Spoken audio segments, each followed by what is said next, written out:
In this video, I am going to use the chain rule for derivatives to find the derivative of y is equal to f of x is equal to 1 over cube root of secant square of x. The way I'm going to do it is by rewriting this function as a composition of three functions and then applying the chain rule repeatedly on that new composed function. So let's go ahead and find the composition first. So let's say my u of x is equal to secant of x. My v of x is equal to x square. And my w of x is equal to x to the power negative 1/3. Okay, now if I apply the function composition using these three functions, I could actually get this function.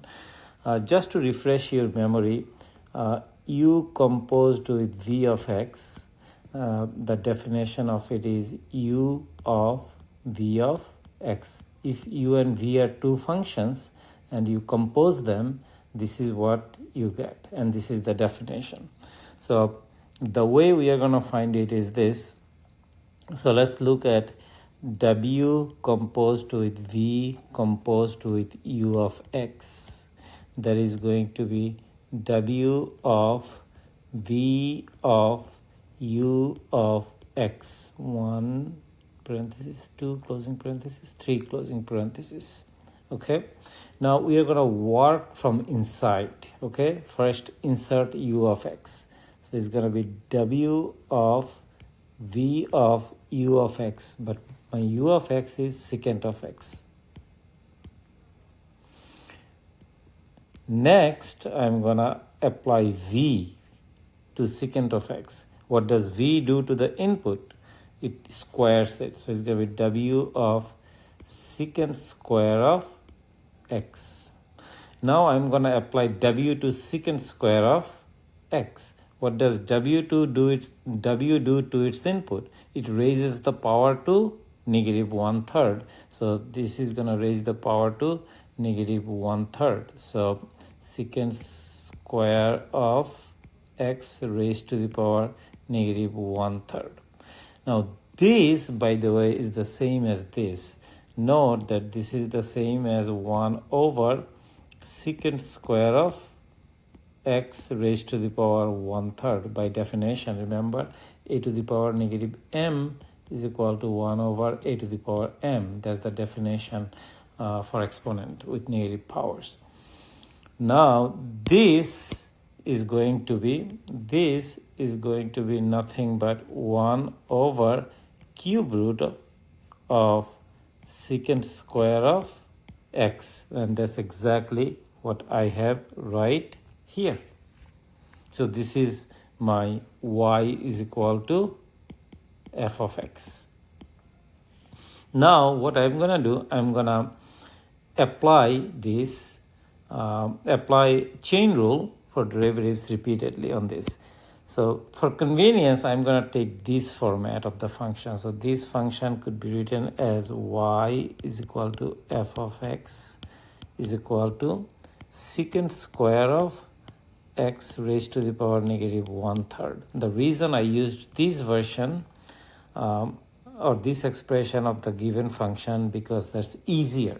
Okay, so easier to get derivative or apply chain rule repeatedly. So dy over dx, which is the derivative, is going to be f prime of x, and that's going to be the derivative of this thing using power rule. So it's going to be negative 1/3 secant square of x raised to the power negative 1/3 minus 1 times the derivative of secant square of x. Please do keep in mind that here I just thought secant square x as the variable against which I am taking derivative. So you could think of it as a u if it helps, okay? And then I repeatedly applied the chain rule.